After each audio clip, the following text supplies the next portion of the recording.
안녕하세요. 주식시마론 권미란입니다. 인기 P2E 게임에서 역대급 해킹이 벌어졌습니다. 스카이 마비스가 개발한 게임 엑시 인피니티에서 벌어진 일인데요. 엑시 인피니티는 포켓몬과 크립토 키티에서 영감을 얻어서 만들어진 게임이라고 하는데 플레이어들에게 게임 내 자산에 대한 소유권을 부여하는 대표적인 P2E 게임 가운데 하나입니다. 특히 지난해 코로나 팬데믹 이후로 해외에서 일자리를 잃은 필리핀 근로자들이 이 게임에 참여하면서 일상생활을 유지하는 돈을 마련했다라면서 이런 생계 유지의 수단으로까지 부각이 됐었던 그런 게임이기도 한데요. 현재 엑시 인피니티 1일 활성 이용자 가운데 절반가량은 필리핀에서 유입된다고 합니다. 이 게임을 개발한 스카이 마비스, 베트남의 스타트업 기업인데요. 지난주 스카이 마비스가 블록체인 네트워크 로닌 네트워크 일부가 해킹당한 사실을 파악했다고 간밤 외신 보도에서 내용이 나왔습니다. 도난당한 암호화폐는 이더리움 코인 17만 3,600여 개를 포함해서 전체 현재 가치로 환산했을 때 7,457억 원 규모라고 하는데요. 이번 해킹 피해액이 역대 두 번째 규모라고 추산되고 있습니다. 해킹 악재 속에서 과연 가상화폐, 가상자산의 판이 계속해서 커질 수 있을지 지켜보셔야겠습니다. 자, 오늘은 또 시장을 이해하는 주제에 어떤 주제가 있을까요? 화면 보시죠. 주식시마론 첫 번째 주제, 글로벌 이슈로 가상자산 재부각 향후 방향성은? 힐스톤 인베스트먼트 황나열 대표 모셨습니다. 어서 오십시오. 네, 안녕하세요. 안녕하세요. 네, 오늘도 또 가상자산 이야기 하러 나와주셔서 감사합니다. 네, 불러주셔서 감사합니다. 예. 자, 지금 러시아 이슈가 부각이 되면서 이 전쟁 상황을 맞이하게 되면서 가상화폐의 가치가 다시 한번 부각됐습니다. 탈중앙화라는 점, 이 점이 다시 부각이 됐는데요. 이렇게 전쟁이 벌어지면서 러시아나 우크라이나 내에서 가상화폐를 사는 수요가 나타났다. 이런 얘기도 있었고요. 또 러시아가 제재를 받으면서 스위프트 결제망에서 배제되자 이 좀 여러 가지 수출한 금액들을 받는 수단으로 러시아 국가 차원에서도 이야기가 나왔습니다. 어떤 이야기냐 하면 원유 결제 수단으로 비트코인을 고려하고 있다라는 얘기가 나왔는데요. 자, 이 내용에 대해서 어떻게 봐야 될까요? 사실은 이제 결제 수단으로 비트코인이 쓰이게 된다라는 얘기들은 예전에도 되게 많았었죠. 이제 일론 머스크가 이제 테슬라를 구매하는데도 비트코인을 사용하겠다. 이번에도 원유 관련된 부분들도 그런 것들을 고려를 하겠다라는 얘기들이 나오는데 실질적으로 이것들이 이제 이루어지는 것들에 대한 기대감으로 시장이 올라갔다라는 것들보다는 네. 여전히 지금 현재 해칭을 할 수단이 지금 없는 자산 시장 내에서 새로운 어떤 해지 수단으로 확실히 어떤 자리매김을 했다라고 보는 것들이 조금 더 정확한 표현일 것 같아요. 그래서 지금은 뭘 해지하기 위해서 지금 일단 수요가 전 세계적으로 지금 일단 극심한 인플레이션, 경기 불황 이런 것들이 지금 들이닥치고 있잖아요. 그래서 사실 한국도 그렇고 미국도 그렇고 실제 지금 경기 이제 수요는 지표들은 이제 점점 더 낮아지고 있는데 실제 물가 상승률은 이제 굉장히 높아져서 지금 계속 이제 그 금리 인상에 관련된 이슈들이 계속 지속이 되고 있는데 결국 이런 인플레이션이 일어나고 있을 때 내가 어떤 자산을 들고 있어야 이 리스크를 해칭할 수 있는가라고 생각을 해봤을 때 네. 사실 지금은 이제 주식시장도 굉장히 위험하고 부동산도 위험하고 어디로 지금 옮겨야 되는가에 대한 어떤 대안 중에 하나로 예전부터 자리를 잡고 있었는데 요즘 들어서 더 이제 전쟁 문제들이나 여러 가지 이런 문제들로 인해 가지고 좀 더 부각이 되는 면이 있지 않는가 이렇게 생각을 합니다. 네. 이전에도 이런 결제 수단의 대체제로 부각됐던 적이 있었고 러시아 사태로 인해서 더 시장에 크게 부각된 측면이 있지만 그런 용도로 이미 시장에서는 이 비트코인을 바라보고 있었다라는 말씀이시네요. 네, 그러니까 그렇게 쓰일 수 있는, 그러니까 예를 들어서 이번 같은 경우도 러시아 전쟁에서 예. 사실 방법이 전혀 없었거든요. 네. 여기서 어떤 저희가 이제 우크라이나 같은 경우에 지원을 하는 것들로 사실 이제 이더리움으로 지원하는 어떤 기부들도 이루어졌고 했는데 그러니까 스위프트망 자체가 막혀 있는 상황 내에서의 어떤 방법이 예전에는 없었다라고 치면 지금은 우리는 대안을 가지고 있어. 라는 차원 내에서의 어떤 한 축을 확실히 좀 만들지 않았나. 그래서 이런 것들이 결국은 저는 단순히 어떤 결제에 쓰인다, 어떻게 됐다, 이런 것들을 떠나가지고 분명히 지금 현재 전 세계로 다 묶여져 있는 스위프트 망을 대체할 수 있는 어떤 다른 수단을 이 인류가 가지고 있다라는 어떤 그런 희망적인 메시지적인 차원 내에서 이제 좀 많이 얘기들이 되고 있지 않나 생각을 하고 있습니다. 네, 과연 이번을 계기로 러시아가 원유 결제 수단으로 비트코인을 도입하게 될지는 정말 초미의 관심사가 될 것 같아요. 대표님 개인적으로는 저는 그렇게 될 것 같지는 않다고 보세요? 생각을 하고 있습니다. 다만 이제 이게 어떤 에너지 전쟁이라고 하잖아요. 이제 네. 이런 측면 내에서 러시아도 꽤나 큰 강수를 둔 것이고 이것들에 대해서 이제 결제 수단을 너네가 그렇게 자꾸 스위프트망을 막아버리면 우리는 이런 방식이 있다라는 것들에 대한 어떤 메시지를 던지면서 전혀 이런 현재 현 금융권에 대한 어떤 제약이나 제재가 우리한테 크게 강력하지 않다라는 것들을 어떤 이제 메시지를 던지기 위한 발언이긴 한데 그 안에 이제 숨겨져 있는 많은 얘기들이 결국은 현재 우리가 오랫동안 국권이 지켜져 왔던 어떤 금융 시스템에 대한 부분들이 사실은 이제 대체될 수 있는 부분들이 나타났다라는 거에 좀 큰 의미로 보는 게 더 맞지 않나라고 생각을 합니다. 네, 알겠습니다. 결제망에서 거의 달러가 통용되기 때문에 현재 전 세계적인 기축통화가 달러가 될 수밖에 없는 상황인데 대안으로 부각되고 있는 비트코인 이에 대해서 미국의 재무장관도 발언을 내놨습니다. 바로 지난주에 25일에 제닛 옐런 전 연준 의장이기도 하고 미국의 현재 재무장관인 이 제닛 옐런 장관이 발언을 했는데요. 비트코인 등 가상화폐에 대해서 현재 미국인들의 투자 방식에 있어서 영향력을 키워가고 있지만 이 해당 산업에 대해서는 좀 우려가 있다라고 이야기를 했습니다. 네, 이 발언의 시사점을 뭐라고 봐야 될까요? 일단 지금 이게 앞서 얘기했던 거랑 궤를 좀 같이 하는 것 같아요. 네. 어떤 얘기냐면 미국은 지금까지 이 달러 패권에 대한 것들을 놓을 생각도 없었고 여기를 위협하는 것들에 대해서는 굉장히 민감하게 반응을 해왔었거든요. 그리고 향후로도 이 달러에 대한 어떤 패권은 계속 이어갈 것이라고 생각을 하고 있는데 여기에 꽤나 위협적인 존재로 비트코인이 치고 들어온 거죠. 그러니까 비트코인이 치고 들어왔다라기보다는 사실은 이제 이런 어떤 가상 자산에 대한 부분들이 달러를 어떤 위협하는 수단으로 사실은 이제 등장을 하기 시작을 했습니다. 그래서 네. 이제 그 바이든 행정명령에 따른 다 지금 이렇게 파월이 발언을 했던 것들이나 옐런이 얘기했던 것들도 다 거기서 궤를 같이 하는데 어떤 얘기냐면 거기 보면은 거의 대부분의 얘기들이 결국은 미국의 국익에 대한 얘기들이 계속 반복해서 강조돼서 나오거든요. 그러니까 어떤 얘기냐면 지금 달러를 원래 패권을 가지고 유지를 하고 있었었는데 여기에 꽤나 위협적인 수단이 지금 발생을 했다. 그러니까 튀어나왔는데 여기에 대한 것들을 면밀히 검토를 해서 이것들이 미국의 국익에 대해서 어떻게 더 좋은 방향으로 나갈 수 있는지에 대한 것들을 너네들이 연구하고 보고서를 90일, 120일 이내에 제출을 해라라는 것들에 대한 이제 메시지를 던진 거죠. 그러니까 네. 그 얘기인 즉슨 이제는 이 가상자산 시장 자체를 결국 무시할 수 없는 규모만큼이 커졌다는 걸 인정을 하는 것이고 그러면 이제 이거를 과연 미국의 입장 내에서는 얼마나 이걸 더 국익에 맞게끔 활용할 수 있을까에 대한 연구가 시작된 걸로 보는 게 사실은 맞습니다. 근데 네. 이게 마냥 긍정적으로 볼 수만은 없는 게 원래가 비트코인 이 블록체인 베이스의 어떤 비즈니스 그리고 지금 만들어진 생태계 자체는 깔고 있는 것 자체가 탈중앙화거든요. 예. 그러니까 이 규제가 어떤 측면 내에서는 보다 규제가 생겨나고 더 이제 정형화되기 때문에 비즈니스를 하는 데 있어서는 더 좋은 환경이 펼쳐질 거다라고 얘기하는 측들이 있고 또 한쪽에서는 이미 이제 이렇게 됐을 때 탈중앙화를 벗어나가지고 무늬만 디지털인 이런 것들로 진행이 되는 것들은 원래 비트코인의 철학에 맞지 않다라고 하는 측으로 이제 사실은 나눠져서 이게 과연 긍정적인 결과를 가져올 것인가 아니면 부정적인 결과를 가져올 것인가에 대해서는 사실은 좀 이렇게 평가하기가 되게 애매한 상황이긴 합니다. 네.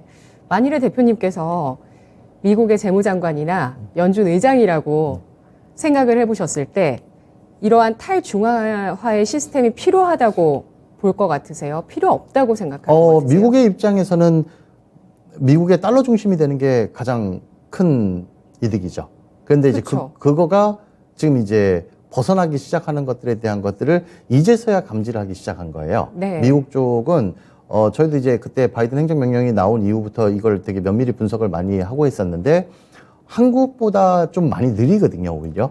이 어떤 이 코인과 비트코인과 이런 것들에 대해서 접근하는 어떤 이 온도차가 굉장히 크기 때문에 이제야 비로소 여기에 대해서 한번 들여다보자라는 것들에 대한 첫 시작이라고 보는 것들이 좀 맞을 것 같습니다. 그래서 네. 미국 쪽은 사실은 가상자산 시장, 가상화폐 쪽들이 그렇게 달갑지는 않죠. 그러니까 이제 이후에 또 나중에 얘기가 나오겠지만 이제 CBDC를 통해 가지고 달러를 디지털화하는 것들에 대해서 이제 보다 좀 본격적으로 진행하는 이런 흐름으로 지금 이제 분위기는 바뀌어가고 있습니다. 네. 아까 말씀해 주셨던 바이든 대통령의 행정명령 3월 9일에 나왔습니다. 디지털 자산 연구에 대한 행정명령이 나왔고요. 이후에 제니 옐런 연준 의장의 발언 가운데 몇 가지만 더 좀 들여다보면 지불 시스템의 혁신이라는 측면에서 가상화폐가 이점을 갖고 있는 건 맞다. 그런데 금융 안정이나 소비자나 투자자에 대한 보호, 불법 거래에 관해서는 여전히 타당한 점이 있는지에 대해서 우려사항이 많다라고 발언을 했습니다. 달러 패권에 도전하는 데에 대해서 좀 위협을 느끼고 있는 이 미국의 정부 입장이고요. 엑손모빌 쪽에서도 이슈가 나오고 있습니다. 엑손모빌 하면은 대표적인 에너지 기업인데요. 최근에 암호화폐 채굴 실험에 나섰다는 소식이 나왔습니다. 이 내용을 보시고 어떤 생각이 드셨는지 궁금하고요. 앞으로 이러한 뉴스에 파급력이 있을까요? 일단은 이제 새로운 방식으로 채굴을 하는 방식들이 좀 많이 튀어나오고 있어요. 그러니까 여기도 지금 석유의 원래 채굴 기업인데 채굴을 하다 보니까 이 시추를 하고 에너지가 유수가 많이 있다라는 거죠. 그러니까 이거를 다시 어떻게 어떤 에너지원으로 쓸 건가를 생각을 했을 때 오히려 채굴 쪽이 가장 유효성이 높다라고 생각을 해가지고 채굴 쪽으로 아마 돌리는 것 같은데 이런 식으로 어떤 유효 에너지 인력들에 대한 부분들을 활용하는 거에서를 응용하는 어떤 채굴의 방식들은 앞으로도 많이 등장할 것 같긴 합니다. 근데 이제 이게 뭐 전체적인 흐름을 바꾼다거나 뭐 이런 것들을 통해 가지고 아예 시스템이 바뀌어져 나가는 것들에 대한 것들은 기대하기가 좀 어렵긴 하지만 그래도 지금 이제 계속 얘기가 나오는 것들이 유엔에서도 지금 이 POW 방식, 그러니까 이 에너지를 많이 쓰는 방식에 대한 제재들이 이제 시작이 되기 시작하거든요. 네. 그래서 이제 이 비트코인을 채굴하면서 전기를 많이 쓰고 컴퓨터를 많이 돌리면서 뭐 이 지구 전체적인 어떤 에너지의 소모가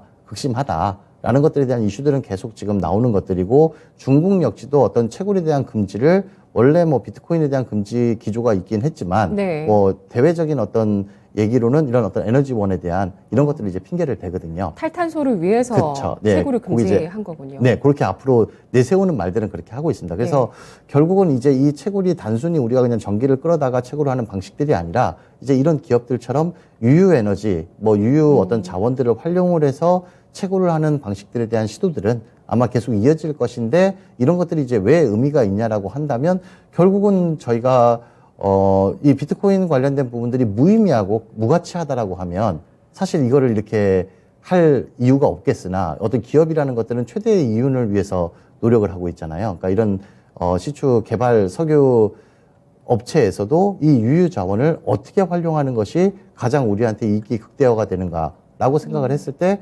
비트코인을 채굴한다라는 얘기는 역시 또 이 비트코인이 뭐 신기루처럼 사라질 것들이 아니라 이미 어느 정도 자리를 잡은 뭐 이런 것들에 대한 어떤 한 예가 되다 보니 조금 더 가상자산 시장에 대한 부분들은 더 견고해지고 있지 않나 그런 어떤 시그널이라고 볼 수 있을 것 같습니다. 네, 정말 전통적인 기업이고 오래된 에너지 기업 엑소모빌 아무리 유휴 에너지 자원이 있다고 해도 뜬금없이 암호화폐를 채굴하겠다 이렇게 나서는 건 사실 쉽지 않은 시도일 수도 있는데 이런 시도를 한다는 것 자체가 암호화폐 시장이 견고해지고 있다는 시그널이고 또 이런 전통 기업들도 뭔가 신사업으로 눈을 돌릴 때 좀 맨 먼저 이런 분야를 보고 있다라는 점도 될 수 있을 것 같아요. 네네. 예, 아까 제니 옐런 미국 재무장관 발언을 좀 살펴보긴 했습니다만 3월에 미국에서 여러 가지 이슈가 좀 많이 나오고 있어요. 바이든 대통령 지난 9일에 디지털 자산 연구 행정명령을 내놓으면서 이제 디지털 달러가 조만간 나오지 않겠냐 이런 시각도 나오고 있거든요. 기존에 뭐 패권 다툼을 하는 중국 같은 경우는 디지털 위안화를 이미 뭐 도입을 하고 있잖아요. 예, 이번에 동계올림픽 때도 네네, 뭐 사용했죠. 돈을 뿌렸다고 네네. 얘기를 할 정도로 해서 뿌려놓고 이걸 잘 쓸 수 있는지 잘 돌아가는지를 한번 확인을 했거든요. 미국은 좀 한 발 늦은 감이 있는데 미국의 속내는 뭘까요?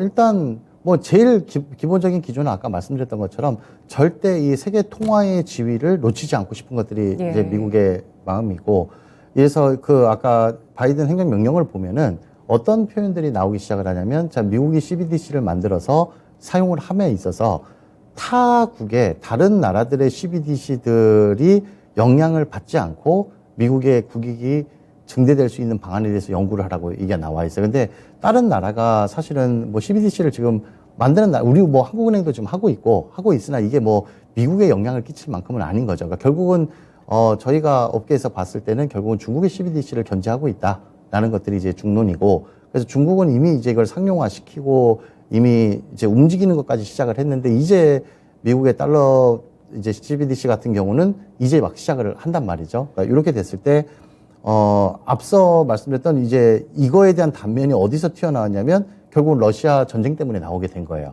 그러니까 네. 러시아를 고립을 시켜야 되는데 고립이 지금 은행 금융 결제망을 막는 거 가지고도 안 끝나버리는데, 이렇게 되면 CBDC라는 것들이 이제 돌기 시작을 하고 중국 위안화 CBDC들이 퍼져나갔을 때 과연 이것들을 통제할 수 있는 권한이 미국에게 있을까? 없단 말이죠. 근데 이제 자기네들이 원래는 달러를 베이스로 모든 것들을 다 통제를 해나가고 했었는데 이런 부분들을 이제 못하게 된다라는 것들이 굉장히 큰 위기로 와버렸고, 그러니까 이 가상자산 대 어떤 달러에 대한 대립이라고 보기보다는 결국은 디지털 화폐에 대한 각 국가들에 대한 연구와 특히 중국에서 이것들을 굉장히 세게 치고 나오는 것들에 대한 견제 때문에 네. 미국이 이걸 시작했다라고 보는 게 맞을 것 같고요. 네. 디지털 화폐 영역에 있어서 그러니까 디지털 달러 역시 세계에서 공용되는 주도권을 갖는 달러로 만들어내겠다라는 것들이 어떤 미국의 의도가 좀 많이 담긴 것이 이제 바이든의 행정명령에서 곳곳에서 이제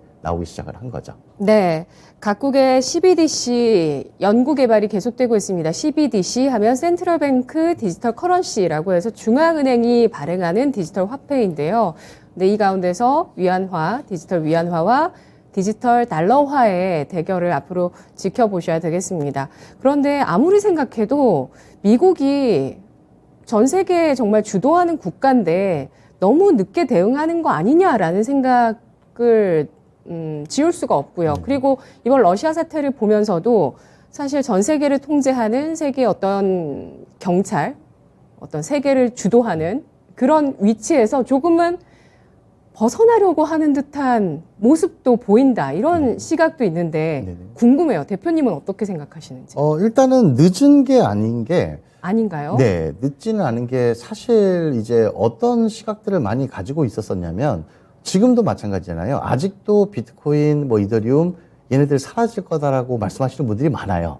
그리고 이제 뭐 저도 이렇게 나와서 방송을 하지만 불과 뭐 2, 3년 전만 해도 이제 이 어떤 비트코인의 침체기에 들어섰을 때 사람들은 이건 사라질 자산이다라고 얘기하시는 분들이 굉장히 많았었거든요. 뭐 한국에도 여전히 그렇게 생각하시는 분들이 많이 있습니다. 그러니까 그런 입장에서 미국이 뭐 지금부터 본격적으로 시작을 한다라는 것 자체는 이미 이것들은 이제 너무 견고해져서 사라지지 않을 거다라는 거에 대한 인정이고, 어떤 의미에서 보면은 한국보다 더 빠른 거예요. 국가적으로 봤을 때는. 한국에서의 지금 금융위 금감원 쪽에서 움직이는 흐름들이나 한국에서 비트코인을 대하는 어떤 이런 어떤 애티튜드 같은 것들을 보다 보면 사실은 미국보다는 더 지금 느리게 가고 있는 거죠. 네, 그래서 이제 뭐 일단 미국은 제가 봤을 때는 할 수 있는 한 가장 침착하고 신중하게 굉장히 뭐 빠르게 진행을 하고자 하는 의지를 지금 가지고 있는 상황이고요. 다만 이게 예전에 이제 이런 부분들이 있었죠. 그러니까 확실히 어떻게 이거를 대체할 수 있을 것인가, 달러를 벗어날 수 없다라는 것들에 대한 굉장히 강한 프라이드와 확신을 가지고 있다가 네. 이게 흔들려 버리기 시작을 한 거죠. 그래서 러시아가 원유 결제를 지금 비트코인으로 한다라는 것 자체가 굉장히 큰 도발일 수밖에 없는 게, 이제 뭐 이거는 뭐 약간의 음모론이긴 하지만 전 세계의 모든 전쟁과 분쟁과 이런 것들은 사실은 이 원유에 대한 달러 결제에 대한 것들이 엇나갔을 때마다 발생을 하긴 했었거든요. 그만큼 이 달러 패권에 대한 강한 집착을 가지고 있는 것들이 미국이고, 이제 다른 패러다임으로 이제 전자화폐로 넘어왔을 때 이 디지털 달러에 대한 부분들도 패권을 놓고 싶지 않다라는 것 때문에 네네. 굉장히 빠르게 진행을 하는 거라고 저는 보고 있습니다. 그러니까 한국이랑 비교를 한다면 한국은 훨씬 느리죠. 네. 그래서 저희가 이제 이쪽 영역에 있는 사람들이 봤을 때는 왜 이제서야 비로소 이런 부분들에 대해서 이제 시작을 하는가라고 얘기를 하지만 원래 뭐 저희가 아시다시피 뭐 국가와 정부와 기관은 느리잖아요. 그러니까 느린 거 대비 굉장히 잘 선제적으로 지금 치고 나가는 이런 액션을 보여주지 않았나라고 생각을 하고 있습니다. 네. 지난해 하반기 주식시장에서는 인플레이션이 화두였는데 그때 그 시기에 비트코인 등 가상화폐 시세가 또 한 차례 나왔습니다. 그걸 보면서 인플레이션을 해지하려는 그런 수요가 정말 많이 있다. 그리고 그런 수요가 비트코인이나 가상화폐로 많이 향하고 있구나. 이런 걸 좀 느꼈는데요. 근데 최근 들어서는 미국이 금리 인상기에 본격적으로 접어들면서 사실 비트코인 등 가상화폐가 좀 조정기를 겪을 것이다. 이런 시각들도 많았었고요. 그리고 지난 2월에 그 후오비 창업자가 이런 발언을 했습니다. 반감기와 관련해서 비트코인의 강세장이 2024년 말까지는 힘들 것이다. 그래서 당분간 비트코인이 약세장을 거칠 것이다. 이런 전망을 한 바 있거든요. 근데 비트코인의 시세를 보시면 2월 24일에 저점을 찍었습니다. 4,200만 원대에 저점을 찍고 나서 계속해서 상승세를 기록해 나가면서 올해에 지금 네, 전고점을 좀 뚫었어요. 예, 올해의 그 1, 2월의 조정기에 막스권을 뚫고 올라서는 모습을 보여주고 있고요. 오히려 해외 거래소에서 좀 더 높게 비트코인이 거래되고 있고 지금 우리나라 비트코인 같은 경우는 5,680만 원 선에 거래가 돼서 역김치 프리미엄이 발생하고 있다. 이런 얘기들 나오고 있는데 네네. 앞으로 가상화폐 시장의 방향성 어떻게 예상하실까요? 그러니까 이제 지금 원래 이제 그 선반영이 좀 되긴 했었는데 금리 관련돼서 이제 금리 인상 관련돼 가지고 지금 주식시장 쪽이나 이쪽 그 비트코인 시장이나 다 예의주시를 하고 있었었죠. 그래서 이제 그 FOMC 관련된 부분들에 대해서 다 예의주시를 하고 있던 상황 내에서 사실은 그 당시만 해도 주식이랑 코인이 지금 커플링이 됐었어요. 같이 움직이는 이제 그림으로 가면서 어떤 얘기들이 이제 나왔었냐면 아마 이제 많은 분들이 그렇게 생각을 하실 거예요. 그러니까 이 부의 흐름 자체가 이 자본의 배분 자체의 순서를 우리가 보통 돈이 없을 때 리스크 자산에 투자하지는 않거든요. 돈이 여유가 있으면 우리가 돈이 지금 굉장히 많다라고 치면 뭐 제일 먼저 한국적 정서로 따지자면 집을 사고 그래도 돈이 남으면은 차를 사고 돈이 남으면 주식을 사고 그래도 남으면 코인을 사고 이런 방식으로 진행이 돼 왔었단 말이죠. 그냥 완전 뭐 도박성으로 나 집 차 다 없는데 코인으로 던진다라는 이제 물론 젊은 층에서는 이런 것들이 나와서 지금 영앤리치가 굉장히 많이 나타나기 시작을 했습니다. 근데 이제 원래 전통적인 방식에서는 안전자산부터 시작해서 리스크 자산을 옮겨가는 이런 패턴으로 이런 어떤 비트코인의 흐름을 해석을 하다 보니까 어떤 얘기들을 하기 시작을 했냐면 금리 인상이 돼서 시중에 어떤 유동성, 그러니까 자금 유동성이 이제 막히게 되면 지금 이제 코로나가 좀 종식 분위기로 가면서 각 구간별로 풀었던 어떤 이 자본의 유동성을 이제 줄이는 방식으로 나오는 것들이 이제 금리 인상에 따라서 이루어지잖아요. 심지어는 네. 이제 오히려 지금 걷어 돈을 이제 뭐 인상뿐만이 아니라 이제 확대 지정을 했던 것들을 이제 대차 대조표를 축소한다라는 얘기까지 나올 정도로 이제 굉장히 긴축 재정으로 가고 있는데 이러면 시중에 어떤 유동성이 적어지는데 그러면 되게 많은 분들이 어떤 얘기를 했냐면 돈이 들어갔던 순서가 안전자산부터 시작해서 코인으로 갔었기 때문에 제일 먼저 빠지는 순서도 코인부터 빠져나가기 시작을 한다. 자, 너가 지금 다 투자를 해놓은 상황 내에서 돈을 뺀다라고 하면은 뭐부터 뺄래? 당연히 코인 빼고 주식 빼고 차 팔고 집 팔고 가지 않겠냐. 이런 식으로 이제 많이 예상들을 했었었죠. 근데 아까 말씀드렸던 것처럼 이 가상자산이 잡고 있는 이 포지셔닝이 단순히 금을 대체하는 해지성도 아니고 네. 그러니까 안전자산이라고 보기에도 되게 애매하고 네. 리스크 자산이라고 보기도 애매한 네. 되게 이게 섞여 있는 방식으로 지금 이제까지 진행이 되어 왔었습니다. 그래서 예전에 저희가 처음 방송 제가 여기 나왔을 때만 해도 완전히 주식시장과 커플링된 상태였어요. 그러니까 나스닥이 올라가면 올라가고 떨어지면 떨어지고 하면서 커플링이 됐었는데 요즘 같은 경우를 보다 보면 사실 주식시장은 지금 정체가 되어 있단 말이죠. 근데 지금 혼자 또 비트가 치고 올라가고 있습니다. 그래서 디커플링이 된 상태인데 네. 이 부분들이 이제 어떻게 반응을 하는 걸로 봐주시면 되냐면 주식시장이 굉장히 더 보수적이고 더 이게 합리적인 판단 하에서 움직인다라고 생각을 한다면 가장 먼저 선반영되고 어떤 예측과 관련된 부분들이 비트에 먼저 작용을 하거든요. 그러면 이제 금리 인상이 된다라는 것들은 이제 이미 파월이 몇 번이나 나와서 시기와 어떤 금액에 대한 부분들도 거의 이제 고정이 됐단 말이죠. 이 금리 인상이 나오는데 실제로 이 금리 인상 대비 경기가 좋아질 것인가 나빠질 것인가에 대한 부분들이 더 큰 이슈거든요, 사실은. 그러니까 뭐냐면 경기가 좋다라고 하면은 금리가 인상돼도 그다지 나쁠 일이 없습니다. 오히려 더 좋아지는 거죠. 이제 경제가 더 정상화되고 더 좋아지는 건데 이 경기가 과연 좋아질 것인가 나빠질 것인가에 대한 부분 때문에 금리 인상이 같이 물리면서 굉장한 악재로 작용을 했는데 지금 이제 어떤 지배적인 정서 자체가 물론 일시적일 수는 있으나 요 코로나에 대한 부분들이 어느 정도 거쳐가고 있다. 그러니까 저도 지금 뭐 엊그제 이제 그 두바이를 갔다 왔는데 두바이에 사람이 비대껴가지고 거리를 못 지날 정도로 많습니다. 마스크도 다 안 하고 있고요. 그러니까 거기 두바이도 이제 한 몇 달 동안 굉장히 이제 정체되어 있다가 지금 이제 풀리기 시작을 하면서 굉장히 많은 이제 관광객들이 나오고 이제 우리나라도 뭐 사실은 이제 뭐 컨트롤을 이제 못하게 됐기 때문이긴 하지만 많이 풀려나가고 있잖아요. 이렇게 되면서 일시적으로 경기가 호조를 가질 수 있는 지금 상황은 만들어졌거든요. 그러니까 아까 네. 저점 말씀을 하셨는데 경기 역시도 야 이제 이보다 더 나빠질 수는 없다라는 어떤 저점 단계에 들어섰기 때문에 경기 민감주인가요? 비트코인?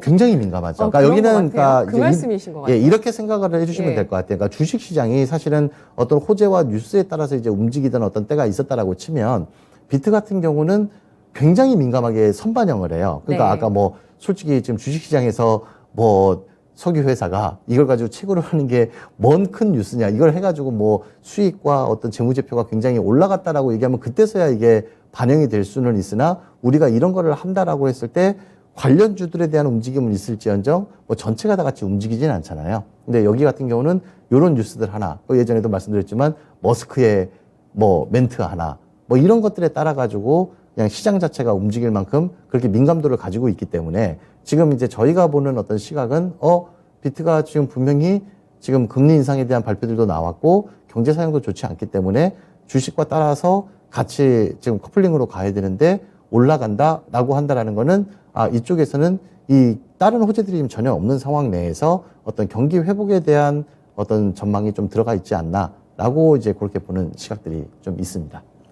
네, 알겠습니다. 자, 비트코인의 움직임을 통해서 금리 인상 시기에 투자 심리에 대해서도 좀 파악을 해봤는데요. 저는 아까 대표님께서 말씀하시던 중간에 인플레이션 해지 자산이라는 말씀 굉장히 공감이 되고 그리고 뭐 긴축을 하긴 한다고는 하지만 지금 워낙 뭐 물가도 요동치고 뭐 임금도 요동을 치고 막 이런 시기이다 보니까 인플레이션을 정말 해지하기 위한 투자를 하고 싶다 하시는 분들이 정말 많다라는 생각이 저는 아직도 들어요. 그래서 네. 이게 일단은 아까 제가 여러 가지 두 가지 성격을 다 가지고 있다고 말씀을 드렸는데 과연 비트가 안전자산이냐 예. 아니면 리스크 자산이냐 판단하기가 되게 애매한데 이걸 큰 그림으로 봤을 때는 안전자산이죠. 왜냐하면 근 한 10년간 이만큼의 어떤 상승을 가져온 어떤 자산이 없기 때문에 사실은 굉장히 큰 안전자산이라고 볼 수는 있으나 또 워낙에 이거를 그래프를 넓혀서 봤을 때 변동성이 크다 보니까 또 여기서 짧게 생각하면서 투자를 하시는 분들한테는 야 너무 변동성이 커서 이거는 굉장히 큰 리스크 자산이다라고 이제 보는 시각이 있는데 장기적인 그림으로 봤을 때는 사실은 뭐 비트코인만큼 안전적인 자산은 사실은 없죠. 네. 그래서 대표님은 비트코인에 대해서 안전자산이라고 보시고 계시는 거군요. 그러니까 장기 투자자들한테는 네. 안전자산으로 추천을 할 수가 있고 단기 투자자들한테는 굉장히 리스크가 커서 리스크 자산이라고 얘기를 할 수 있죠. 왜냐하면 뭐 하루 아침에도 이 떨어지는 엄청 폭들이 크죠. 어마나 크게 움직이니까. 다만 가장 크죠. 이거를 예. 저는 뭐 자신 있게 말씀드릴 수 있는 건 2년, 3년, 4년 정도를 장기적으로 보고 투자를 한다라고 했을 때 뭐 아예 수치상으로 비트코인만큼 이만큼의 상승률을 가져온 자산이 과연 어떤 것들이 있냐는 거죠. 원유든 달러든 뭐 금?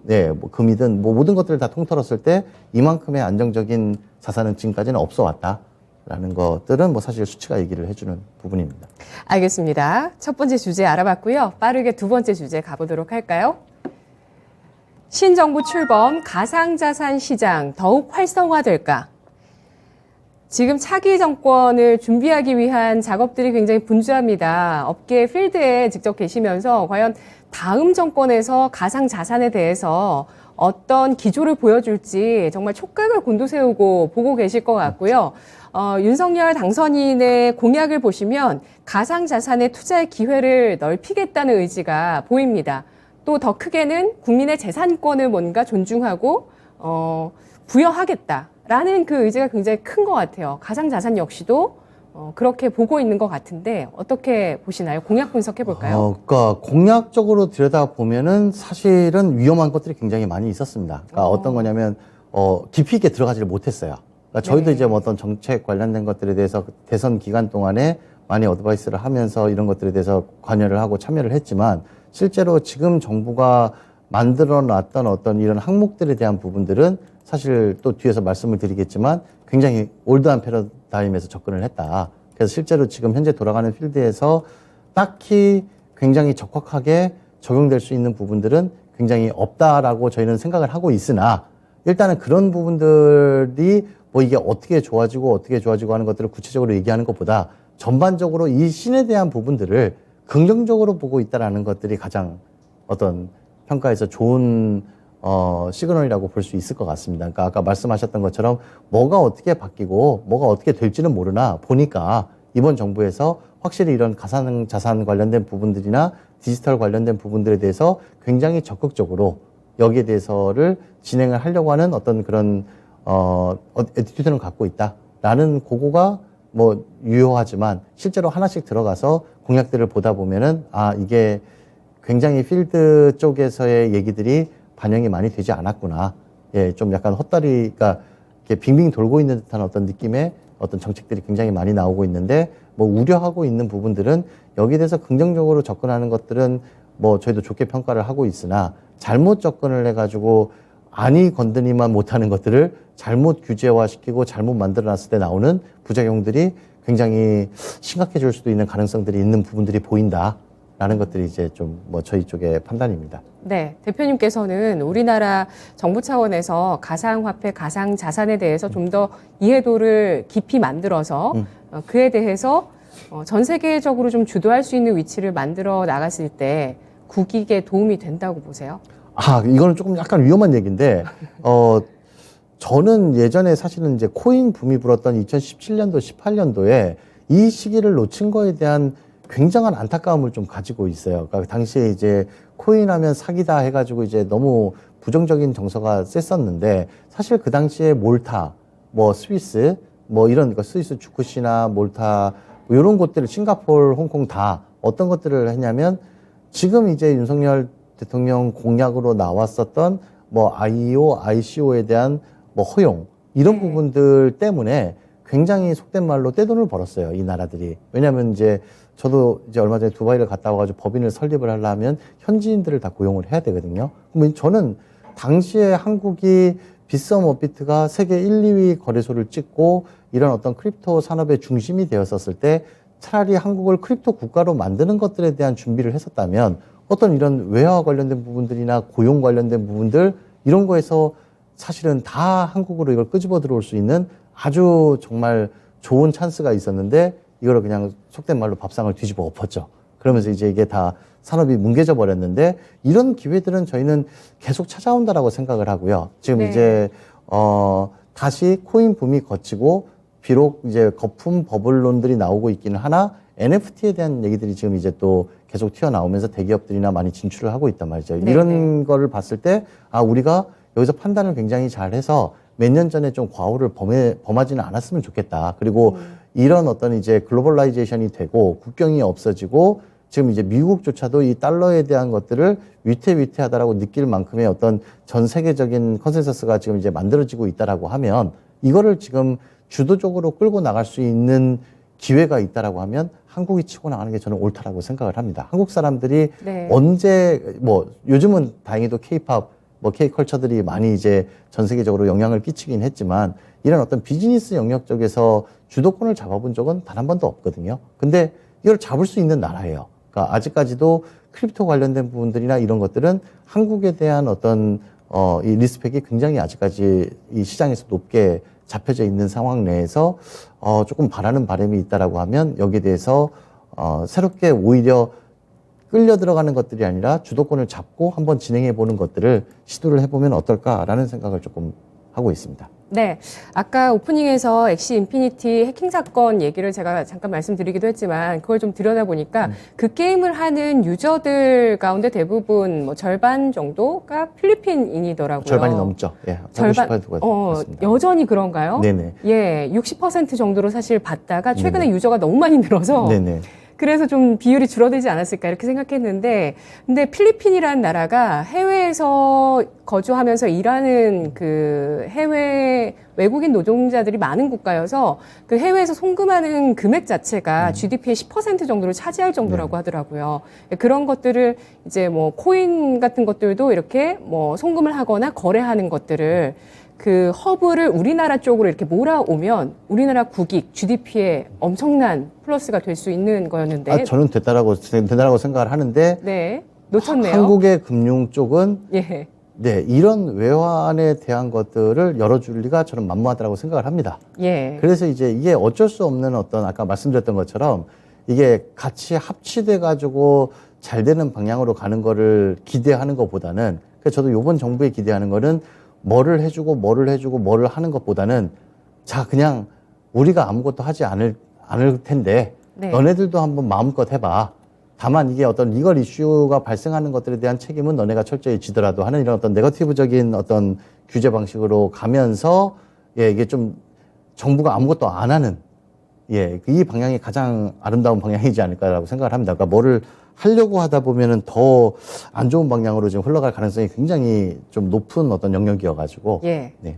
아직은 공약에 불과합니다. 그런데 윤 당선인의 이 가상자산 관련한 공약이 좀 더 심화됐을 때 어떤 파급력이 있을지는 계속 지켜보셔야 되겠습니다. 일단 국내 ICO 허용, 뭐 IEO 도입 이런 건 좀 늦었다고 보고 있고요. 좀 기대를 갖고 계시는 건 NFT 거래 활성화 이 분야인 것 같은데요.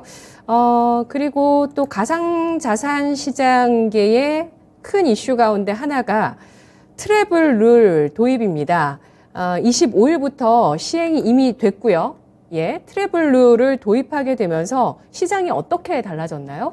이게 사실은 되게 작은 문제 같지만 굉장히 큰 흐름 하나를 이제 막은 역할을 해버렸어요. 그러니까 이게 간단히 설명을 좀 드리자면은, 원래 이제 이 블록체인 쪽에서는 각자가 각자의 지갑들을 다 가지고 있었습니다. 각자의 지갑을 가지고 있고 지갑 대 지갑으로 서로 이 코인을 보내고 이걸 또 다시 현금화를 하고 싶으면 거래소에 보내서 거래소에서 환전을 하고 하는 것들이 되게 자유롭게 움직이고 있었는데 이 트래블 룰이 생기게 된 것도 궁극적으로는 규제와 통제죠. 그러니까 무슨 얘기냐면 자 지금부터 이게 너네가 자금 세탁으로 돈이 빠져나가거나 뭐 어떤 불법 송금들이나 어떤 이런 그러니까 일리걸한 이슈들이 많이 발생을 하니 이거를 보내는 곳들에 대한 것들을 우리가 검열을 하겠다라는 것 때문에 이제 만들어진 법입니다. 그래서 거래소에 저희가 예를 들어서 업비트에서 사용을 하고 있으면 예전에는 업비트에서 해외에 누군지도 모르는 사람의 지갑으로 송금을 할 수 있었어요. 지갑 주소만 있으면. 근데 이렇게 보내는데 이 사람이 과연 누구인가를 우리가 트레이싱을 할 수가 없으니까 지금부터 보내려면 신원 검증이 된 사람들이나 그 사람들을 모아놨던 거래소들끼리만 이거를 넘겨야 되지 그냥 개인의 지갑으로는 송금을 못한다라는 것들이 트래블 룰의 골자입니다. 그럼 이제 어떤 일들이 생기냐면 사실은 이제 이 블록체인 씬에서 지금 가장 핫하게 떠오르는 화두가 이제 다오라는 탈중앙화 조직에 대한 어떤 이슈가 이제 제일 지금 핫한 이슈입니다. 그러니까 처음에 비트코인이 나왔다, 이더리움이 나왔다가 뭐 디파이라는 개념이 나오고 네. 뭐 이런 것들이 계속 뱅글뱅글 돌다가 현재 이제 가장 핫한 개념이 다오라는 개념인데 이 다오라는 개념이 어떤 거냐면 실제로 누군가가 주체가 되지 않고 각자가 어떤 한 지갑에 이 코인을 던져서 그 비율대로 그 영향력을 행사하는 완전 그냥 탈중앙화된 어떤 조직을 이제 어떤 시스템적으로 구축을 한 거죠. 그래서 이제 스마트 컨트랙트에 의해서 내가 50억을 모으는 어떤 프로젝트가 있다라고 하면 내가 1억을 던지면 50분의 1만큼의 지위를 가지고 여기서 의사결정을 하고 근데 다만 이 모은 사람에 대한 주체가 없이 우리는 이걸 던진 사람들 지갑에서 지갑으로 돈을 던진 사람들이 의사결정을 한다라는 개념으로 이제 굉장히 많은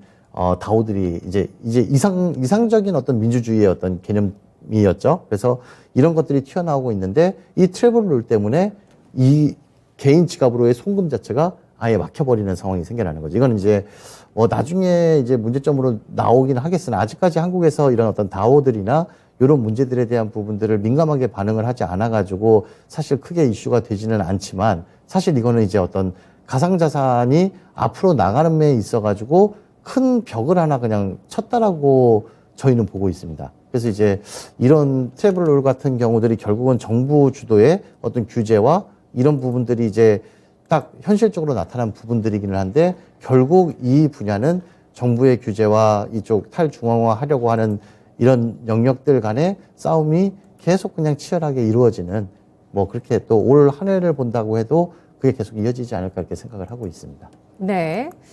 자, 마지막으로 국내 대기업들 동향인데요. 지난해 게임 기업들이 블록체인 사업에 적극적으로 진출하는 모습을 연말에 봤습니다. 실적 발표, 컨퍼런스 콜 등에서 이런 내용들이 나왔었는데 올해 들어서는 또 주주총회 자리에서 각 대기업들이 블록체인 사업을 본격화하겠다는 내용들을 내놓고 있어요. 어떻게 봐야 될까요? 일단 엄밀히 따지자면 큰 그림에서는 블록체인 사업으로 진출을 하는 게 맞고 예. 조금 더 소극적으로 본다면은 NFT 사업들이 지금 이제 붐을 일으키고 있습니다. 그래서 이제 NFT라는 것 자체가 non-fungible 토큰인데 결국은 이게 블록체인 위에서 만들어진 코인이거든요. 토큰이고. 그래서 이제 이런 개념 하에서 블록체인 원래 진영 쪽에서는 이제 대기업들도 이제 블록체인에 진출을 한다. 이런 것들로 되게 긍정적인 시그널로 보는데 사실 저희가 또 업계에서 안을 들여다 봤을 때는 블록체인에 진출을 한다라기보다 사실 NFT 시장들이 굉장히 커져나가고 있고 새로운 먹거리가 나오고 하다 보니 이 NFT 관련된 것들을 핸들링하기 위해서는 어쩔 수 없이 근본 기술인 블록체인에 관련된 것들부터 시작을 해야 되기 때문에 블록체인 쪽으로 들어왔다라고 보는 게 맞을 것 같고요. 요 NFT 시장은 지금 이제 그러니까 개인 주도로 이루어지면서 나왔던 어떤 큰 버블들이 네. 사실 지금 좀 거쳐 나가면서 이제 이 대기업 위주나 어떤 이제 근본 기술을 가지고 있는 이런 기업들의 이제 참여를 통해 가지고 새로운 시장으로 지금 체인지 돼가고 있는 그런 시점입니다. 그래서 아마 이런 흐름은 올해도 변함없이 이어질 것 같고요. 그러니까 거의 대부분의 어떤 IT 쪽 관련된 영역 내에서는 NFT를 지금 다루지 않고서는 솔루션을 만들어낼 수 없는 거의 그런 흐름으로 가고 있지 않나라고 생각을 하고 있습니다. 네. 기업들이 가상자산에 투자하는 데에 대해서는 관심이 있나요? 많이 했죠. 이미 지금 제일 대표적으로 카카오벤처스가 이제 그 국내 프로젝트였던, 국내 프로젝트 아니라 국내에서 이제 파운더들이 나온 해외 프로젝트인 루나 같은 데 투자를 해서 어마어마한 큰 수익을 내고 하는 이제 이런 것들이 이제 발생을 하고 보기 시작을 하면서 굉장히 관심을 많이 가지고 있고요. 저희 같은 경우가 이제 그 중간에서 하이브리드 역할을 하면서 기업들이나 아니면 지금 기존의 어떤 금융사들 이제 이런 쪽들에서의 가상자산으로서의 투자에 대한 어떤 컨설팅들을 저희가 하고 있거든요. 그러니까 요 어떤 수나 분위기 같은 것들 이런 것들을 봤을 때는 이게 이제는 이미 어느 정도 자리를 잡았다라는 생각이 이제 들 정도로 굉장히 이제 많은 관심을 가지고 계십니다. 네. 알겠습니다. 자, 우리 채팅창에서 킹스카이님 그리고 하모니카님께서 가상자산이 정말 활성화되고 우리나라 내에서 가상자산 활성화가 나타나더라도 이러한 주도권을 잡으려고 했을 때 미국 쪽에서 가만히 있지 않을 것 같다라는 의견도 주셨고요. 앞으로 이 가상화폐, 가상자산의 경제적 영향력이 현재 화폐만큼의 영향력이 생겼다고 본다면 미국도 아주 적극 나설 것이다.